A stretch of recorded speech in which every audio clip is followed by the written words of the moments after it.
Perkenalkan, nama saya Odantiana Tumanua dengan NIM 2108 1102 0008 dari Universitas Samratulangi Manado, Fakultas Ilmu Sosial dan Politik, jurusan Administrasi, Program Studi Administrasi Bisnis kelas genap. Dan pada saat ini saya akan memaparkan materi asas-asas manajemen. Materi pertama, hakikat manajemen. Manajemen merupakan bagian terpenting dari keseluruhan kegiatan organisasi.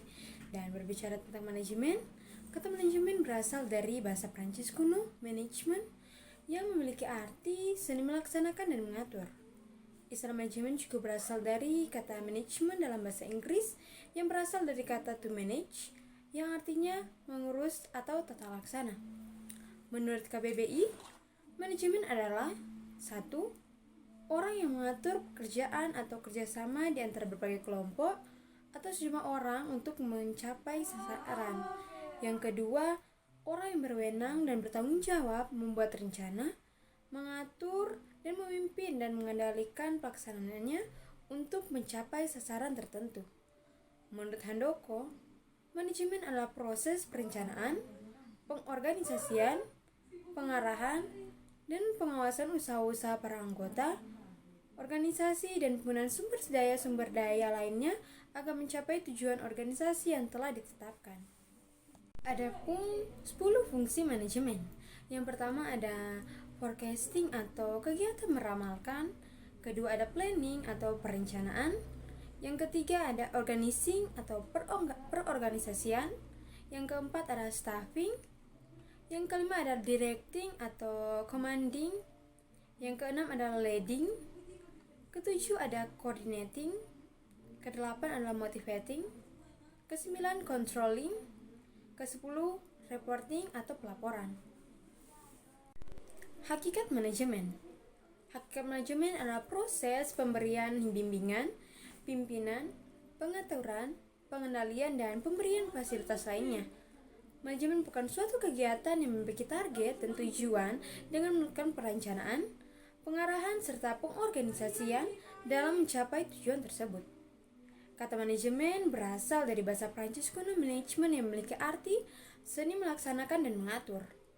Sedang manajer adalah seorang yang bekerja dengan orang lain melalui kegiatan mengkoordinasi berbagai aktivitas pekerjaan dalam upaya untuk mencapai tujuan organisasi. Peranan manajemen dalam organisasi penanggung jawab dan pengendali pelaksana aktivitas POLC, operasional organisasi sehari-hari, melakukan SWOT analisis, pengolahan SDM dan sumber daya organisasi, menjalin ASKES dengan stakeholders serta pencapaian tujuan yang telah ditetapkan.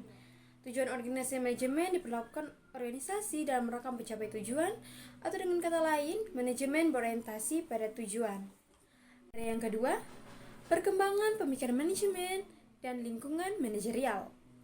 Yang pertama, perkembangan pemikiran manajemen, sejarah manajemen. Sesungguhnya, manajemen sudah ada sejak zaman dahulu. Salah satu bukti adalah piramida Mesir. Adanya bangunan piramida Mesir menunjukkan bahwa pada zaman dulu telah ada serangkaian kegiatan yang diatur sedemikian rupa, mengikuti tahapan-tahapan tertentu yang telah disiapkan, sehingga bangunan piramida yang megah di tengah gurun pasir dapat menjadi decak kagum masyarakat di seluruh dunia, dari dulu hingga kini. Dari sejarah dapat kita ketahui bahwa tidak kurang dari ribuan orang telah terlibat dalam pembangunan piramida di Mesir. Secara keilmuan, manajemen baru terumuskan kurang lebih di abad 18 atau awal abad 19 Masehi. Di antara tokoh-tokoh yang mula-mula memperkenalkan manajemen secara keilmuan adalah Robert Owen dan Charles. Owen, seorang pembaru di industrial dari Inggris, adalah antara tokoh pertama yang menyatakan perlunya sumber daya manusia di dalam organisasi dalam kesejahteraan pekerjaan. Sedang Charles, seorang ahli matematika dari Inggris, orang yang pertama kali berbicara mengenai pentingnya efisiensi dalam produksi. Dia meyakini akan perlunya pembagian kerja dan perlunya penggunaan matematika dalam efisiensi penggunaan fasilitas dari material produksi. Dengan demikian, bisa dikatakan Robert dan Charles adalah pionir dalam ilmu manajemen. Selanjutnya, lingkungan manajerial. Yang pertama, lingkungan internal. Lingkungan internal berasal dari dalam organisasi dan dimensinya langsung mengaruhi kerja seorang manajer. Termasuk ke dalam dimensi ini budaya organisasi, teknologi, produksi industri, organisasi, dan fasilitas fisik. 2. Lingkungan eksternal. Lingkungan eksternal adalah elemen di luar batas organisasi yang punya potensi memengaruhi perilaku organisasi dan manajerialnya. Lingkungan ini terdiri dari 2 lapisan, yaitu lingkungan umum. Lingkungan umum ini adalah lapisan terluar lingkungan eksternal yang tidak langsung berpengaruh terhadap organisasi dan manajemen, termasuk dalamnya faktor sosiokultural, ekonomi, sosiokultural, teknologi. 3. Lingkungan global. Lingkungan global adalah faktor-faktor yang mengaruhi kemampuan perusahaan untuk melakukan bisnis global untuk menjual barang dan jasa guna mencapai tujuan perusahaan. Lingkungan global adalah organisasi yang beroperasi dan bersaing tidak hanya di domestik, tetapi di negara-negara seluruh dunia. 4. Adalah lingkungan manajerial kultural. Sesuai dengan Peraturan Menteri Pendayagunaan Aparatur Negara dan Reformasi Birokrasi Nomor 38 Tahun 2017, kompetensi sosial kultural merupakan kegiatan pengetahuan, keterampilan, dan sikap atau perilaku terkait dengan pengalaman berinteraksi dengan masyarakat majemuk. Yang ketiga yaitu pemecahan masalah dan pengambilan keputusan. Pengertian pemecahan masalah. Polya mengemukakan pemecahan masalah berarti mencari jalan keluar dari sebuah kesulitan, suatu cara keluar dari rintangan mencapai suatu tujuan yang tidak seketika dapat dimengerti. Pemecahan masalah juga merupakan aktivitas berpikir yang diarahkan untuk menemukan jawaban atas permasalahan yang meliputi pembentukan respon dan seleksi atas berbagai kemungkinan respon. Menurut Rahmat, berpikir dilakukan untuk memahami realitas dalam rangka pengambilan keputusan, memecahkan masalah dan menghasilkan hal yang baru. Tahapan dalam pemecahan masalah. Menurut Kaoru Ishikawa yang dialih bahasakan oleh Nawolo Widodo, 8 langkah pemecahan masalah yang sering digunakan untuk pengendalian kualitas yaitu sebagai berikut. Yang pertama, menemukan masalah. Yang kedua, mencari sebab-sebab yang mengakibatkan masalah. Yang ketiga, menemukan penyebab utamanya. Keempat, menyusun rencana penanggulangan. Yang kelima, melaksanakan rencana penanggulangan.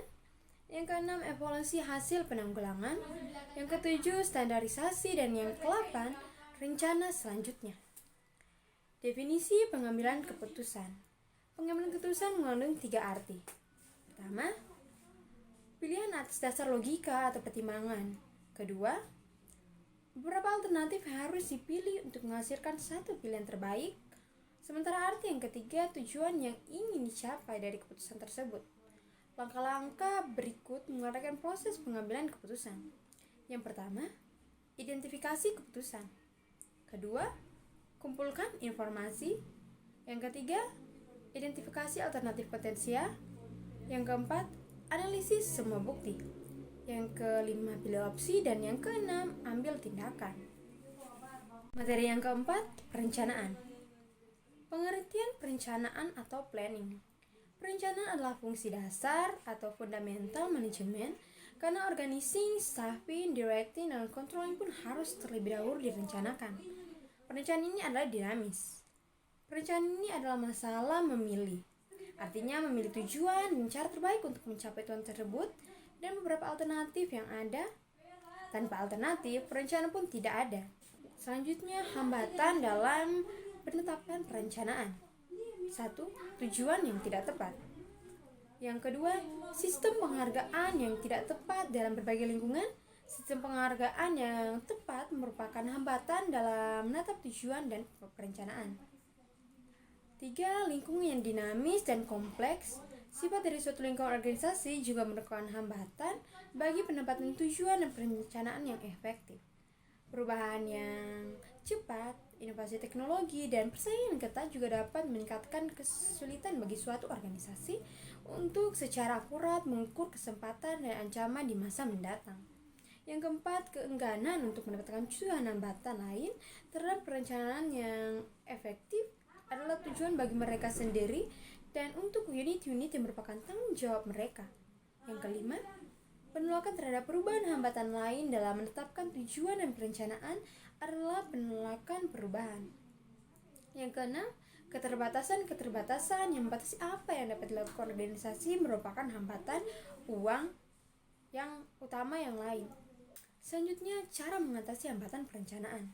Yang pertama, pemahaman maksud, tujuan, dan rencana salah satu cara terbaik untuk memperlancar pendapatan tujuan dan proses perencanaan adalah dengan maksud dasarnya. Manajer seharusnya juga mengetahui bahwa terdapat keterbatasan pada aktivitas penetapan tujuan dan pembuatan rencana.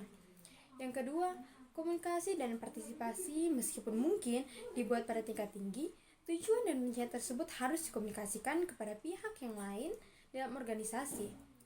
Setiap orang yang terlibat dalam proses perencanaan seharusnya tahu landasan apa yang mendasari strategi fungsional dan bagaimana strategi tersebut diintegrasikan dan dikoordinasikan. Yang ketiga, konsistensi atau revisi dan pembaruan tujuan seharusnya konsisten baik secara horizontal maupun secara vertikal. Konsisten horizontal berarti bahwa tujuan seharusnya konsisten di seluruh organisasi dari satu departemen ke departemen lainnya. Yang keempat, sistem penghargaan efektif secara umum. Orang seharusnya diberi penghargaan baik karena menetapkan tujuan dan rencana yang efektif maupun karena berhasil mencapainya. Karena kegagalan terkadang berasal dari faktor-faktor di luar pengendalian manajemen.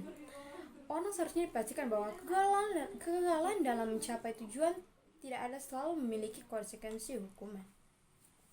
Demikianlah presentasi video asas-asas manajemen dari saya. Kalau ada salah-salah kata, mohon dimaafkan dan terima kasih.